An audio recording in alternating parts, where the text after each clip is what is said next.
Chapter 24. Joash was 7 years old when he began to reign, and he reigned 40 years in Jerusalem. His mother's name also was Zebiah of Beersheba. And Joash did that which was right in the sight of the Lord all the days of Jehoiada the priest. And Jehoiada took for him 2 wives, and he begat sons and daughters.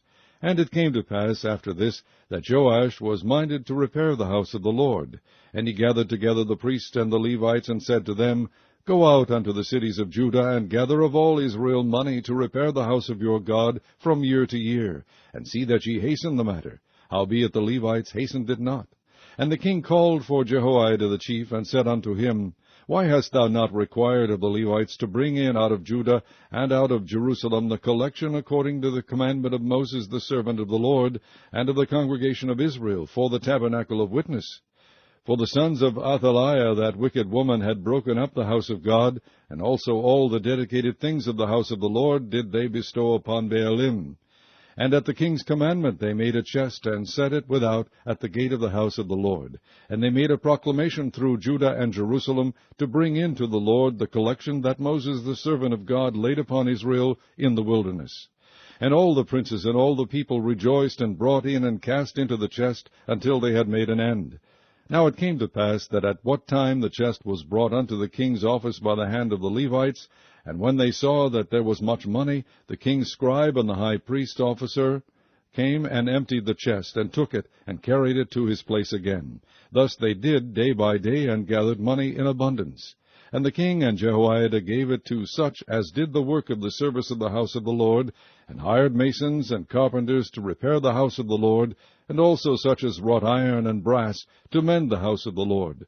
So the workmen wrought, and the work was perfected by them, and they set the house of God in his state, and strengthened it. And when they had finished it, they brought the rest of the money before the king and Jehoiada, whereof were made vessels for the house of the Lord, even vessels to minister, and to offer withal, and spoons, and vessels of gold and silver. And they offered burnt offerings in the house of the Lord continually all the days of Jehoiada. But Jehoiada waxed old, and was full of days when he died, 130 years old was he when he died. And they buried him in the city of David among the kings, because he had done good in Israel, both toward God and toward his house. Now after the death of Jehoiada came the princes of Judah, and made obeisance to the king. Then the king hearkened unto them. And they left the house of the Lord God of their fathers, and served groves and idols, and wrath came upon Judah and Jerusalem for their trespass. Yet he sent prophets to them to bring them again unto the Lord, and they testified against them, but they would not give ear. And the Spirit of God came upon Zechariah the son of Jehoiada the priest, which stood above the people, and said unto them, Thus saith God, Why transgress ye the commandments of the Lord, that ye cannot prosper? Because ye have forsaken the Lord, he hath also forsaken you. And they conspired against him, and stoned him with stones at the commandment of the king in the court of the house of the Lord. Thus Joash the king remembered not the kindness which Jehoiada his father had done to him, but slew his son. And when he died, he said, The Lord look upon it, and require it. And it came to pass at the end of the year, that the host of Syria came up against him, and they came to Judah and Jerusalem, and destroyed all the princes of the people from among the people, and sent all the spoil of them unto the king of Damascus. For the army of the Syrians came with a small company of men, and the Lord delivered a very great host into their hand, because they had forsaken the Lord God of their fathers. So they executed judgment against Joash. And when they were departed from him, for they left him in great diseases, his own servants conspired against him for the blood of the sons of Jehoiada the priest, and slew him on his bed, and he died.